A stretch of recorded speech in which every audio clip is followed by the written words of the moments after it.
Donc maintenant qu'on a tout configuré, l'idée c'est d'arriver à faire ce programme-là qui va nous permettre d'utiliser les drivers qu'on a développés. Et ensuite, on va écrire l'application avec ces drivers-là. Donc l'application qui correspond à notre cahier des charges. Donc les drivers, c'est LED 2 init, LED 3 init. En fait, tout est fourni dans le GPIO.h.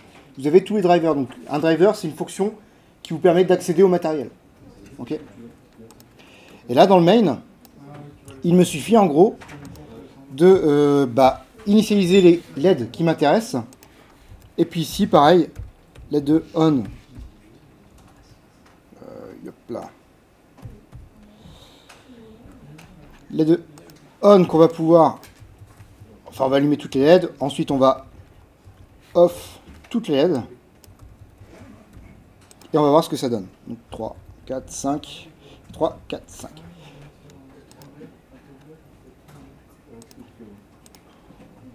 Ok, je compile, je téléverse, et on va voir ce que ça donne au niveau de mon projet. Compilation, visiblement, ok.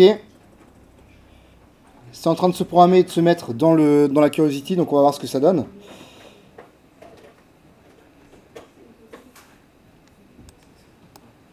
Donc là, ça se connecte à la carte. Voilà, ça prend un petit peu de temps.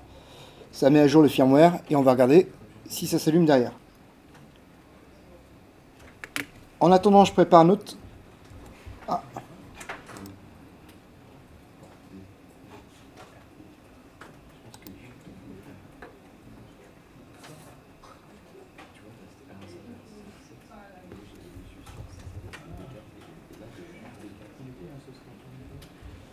J'ai un connection failed, comme la dernière fois, tiens.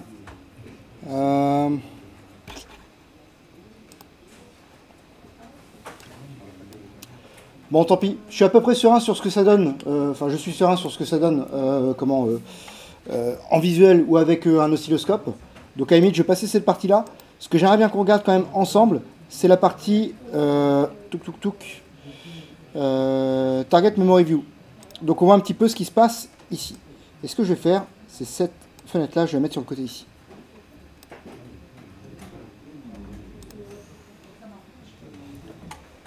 Ok, alors je sais pas si vous voyez bien là ce qui est marqué.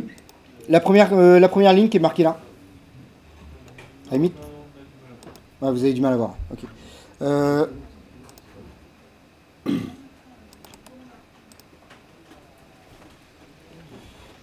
Attendez, j'ai un comportement un peu bizarre là avec mon...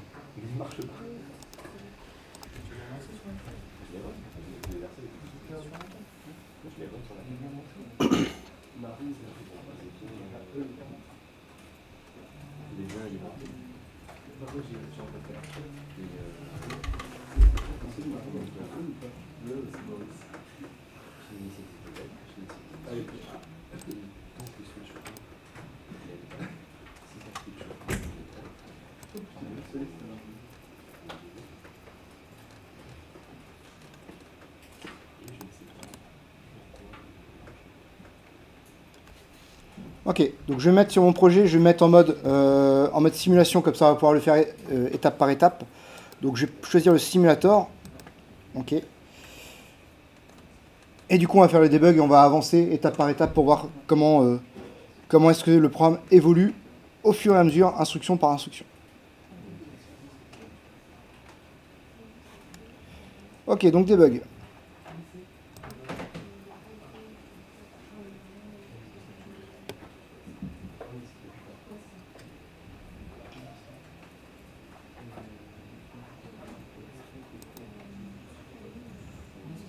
Alors ce que je vais faire le reset, comme ça je vais arriver au tout départ.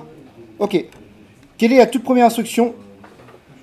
Qu'on se mette tous ensemble s'il vous plaît. Quelle est la première instruction qui est exécutée par le programme, par le microcontrôleur? Ouais. Celle en ligne 1, donc c'est go to 0, 1, FFD. Ouais. Alors si je veux être plus précis, c'est la première instruction, dans le cas général, qui est exécutée, c'est celle d'adresse 0. C'est la première qui se trouve dans votre mémoire programme. Effectivement, la première, elle fait un goto 1 FFD8. Ok. Et ben j'avance jusqu'à 1FFD8.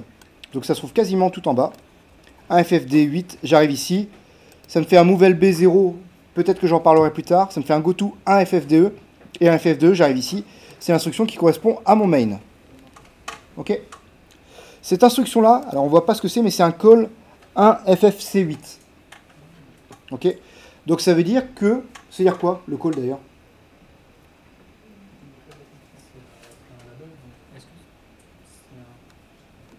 Ouais.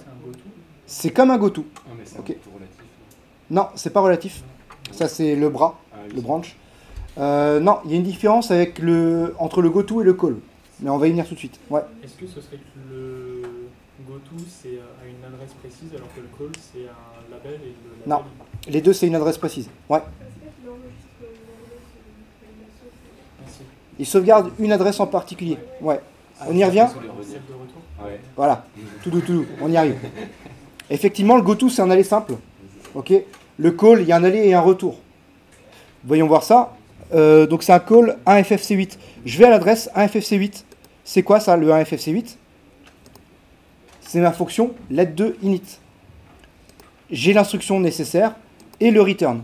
Ok. Et comme tu l'as dit, effectivement, on sauvegarde l'adresse de l'instruction de retour. Donc ça veut dire que quand je fais mon call ici, en fait, je vais me souvenir de cette adresse-là, la 1FFE2. Ok. Et comme ça, quand je ferai mon return, ça voudra dire que tu retournes ici pour faire le call suivant. Et ainsi de suite. Ok. Donc là, on le voit bien, let2 init, je vais faire un step into, donc c'est c'est ça, qui permet de rentrer dans la fonction. Et quand je rentre dans la fonction, on voit bien que je suis à cette adresse-là, 1FFC8, et je fais ça. Alors, non, on voit pas hyper bien, je vais essayer de faire un... Non, on va pas le voir. Mais si vous regardez le BCF Tris A4, en fait, c'est exactement la chose qui est marquée là. Ok. Vous le verrez à la vidéo, même si vous ne le voyez pas forcément bien ici. Mais c'est la même instruction qui est marquée là. Ok. Ensuite, j'ai le return. Le return, en final, si vous n'avez pas de return dans votre fonction, vous avez quand même une accolade fermante, ce qui fait office de return. Et après, j'arrive dans le main. Et dans le main, je continue ça encore et encore. Ce que je peux constater, c'est que si je rentre dans let 3, j'ai encore un BCF tris A,5, alors que c'est pas ce que j'ai écrit ici. Hein. Ok. Et si je continue ici, pareil. Là, c'est un BCF. Et là, à la place de ça, c'est un BCF. Donc, c'est-à-dire qu'il n'a pas traduit mon opération de et logique. Il ne l'a pas traduit par une instruction AND en assembleur. Il a tout de suite compris, lui, qu'il y avait une petite optimisation à faire de ce point de vue-là. Je manipule un seul bit, donc j'utilise BCF ou BSF. Ok. Par contre, si vous commencez à manipuler 2 ou 3 bits là-dedans, donc c'est-à-dire qu'au lieu de mettre 8, 4, 2 ou 1, si vous mettez par exemple 7, qui permet de manipuler les 3 bits en même temps, les 3 bits de poids faible, enfin, en tout cas la lettre 2, 3, 4, et ben dans ce cas-là, il utiliserait l'instruction AND comme on l'a écrite. Voilà. Parce que c'est pas optimal de passer par du BSF, si je dois faire pour 8 bits d'un coup. Bref. Donc ok, là j'ai mes fonctions, je fais un call, donc je rentre dans les fonctions. Et voilà. Ensuite, j'ai des appels à d'autres fonctions. Let de on, let de off, tout ça. Qu'est-ce que vous constatez là? Normalement, vous devez le constater là.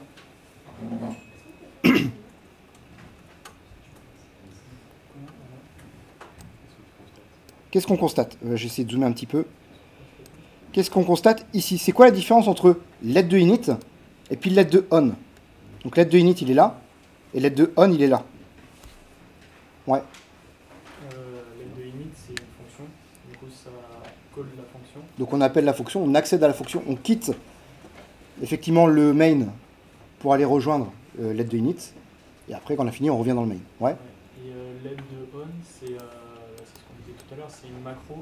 Du coup, au lieu de ça, elle va plutôt... c'est comme un raccourci pour écrire ce qu'il y a plus loin. Ok. Et donc, elle va écrire directement dans la ligne qu'on a dit. C'est plus rapide. Ouais, c'est plus rapide, effectivement. Alors, voilà, définition pour une macro constante, une macro fonction, c'est exactement la même chose. Il n'y a pas de différence. Okay, une macro, c'est define x, y. Et en fait, partout où votre chaîne de compilation elle voit x, partout elle va le remplacer par y. Il n'y a aucune réflexion derrière. C'est vraiment à chercher à remplacer. Vous faites CTRL F, vous regardez partout où il y a let de on, et partout vous le remplacez par lat a ou égale 0x10. Okay. Et ça, c'est avant même la partie vraiment compilation, avant même la traduction du C vers l'assembleur. Donc ça permet en fait de dire que partout dans mon code où je vois la lettre de on, en fait, avant de compiler, je vais faire ça. Partout. Ok. Et ce qui fait qu'effectivement, c'est pas un appel de fonction, même si la syntaxe elle est très proche, enfin elle est identique, c'est pas un appel de fonction, c'est je vais remplacer les données, enfin les instructions ou les données, ouais, ça peut être des données, que j'ai écrites. Donc l'avantage, effectivement, c'est que j'ai pas à faire un call, partir ailleurs, faire l'instruction et faire un return. Le call et le return, ça me prend du temps en fait. Ok. Donc effectivement, il y a un avantage à utiliser des macro-fonctions. Je gagne du temps. Je n'ai pas à me déplacer jusqu'à la fonction et à revenir de la fonction. Par contre, il y a un inconvénient à la macro-fonction, qu'on ne voit pas ici, mais qui existe. Ouais. On en a parlé du coup, mais c'est si jamais on l'appelle plein de fois. Ouais. La fonction où là, pour le coup, là où on va perdre énormément en mémoire, ça se construira. Exactement, ouais. En fait, si ma macro-fonction elle fait 10 lignes ou 100 lignes et que j'utilise 100 fois, et ben, à 100 endroits différents, je vais remplacer une ligne par 100 instructions. Donc en fait, je vais rajouter 10 000 instructions dans mon code. Okay. Et donc ça prend beaucoup, beaucoup plus d'espace en mémoire. Chaque appel va être beaucoup plus rapide parce que je n'ai pas besoin de me déplacer dans la fonction, de faire le call et de revenir à la fonction, de faire le return. Par contre, en fait, je suis du copier-coller des mêmes lignes absolument partout. Okay. Et donc ça peut rallonger l'empreinte mémoire. Donc en fait, les macro-fonctions, on va les garder pour les fonctions qui sont très courtes. Une instruction, deux instructions, 3 max. Okay. Là, en l'occurrence, mes fonctions lettre 2 init, lettre 3 init, j'aurais pu les faire en macro-fonction. Okay. Mais on verra, on utilisera d'autres périphériques, timer 0 init, uart init. Je pourrais pas, enfin, ce serait pas judicieux de faire des macros dans ce cas-là. Ok. Donc voilà, je voulais juste repasser là-dessus. Voilà. En termes de solution qui semble la plus efficace, en l'occurrence, là, comme nos fonctions sont courtes, macro-fonction, ça suffirait. Mais sinon, voilà, on utiliserait les fonctions normales si les fonctions sont plus longues. Ok. Question là-dessus? Je m'arrête là.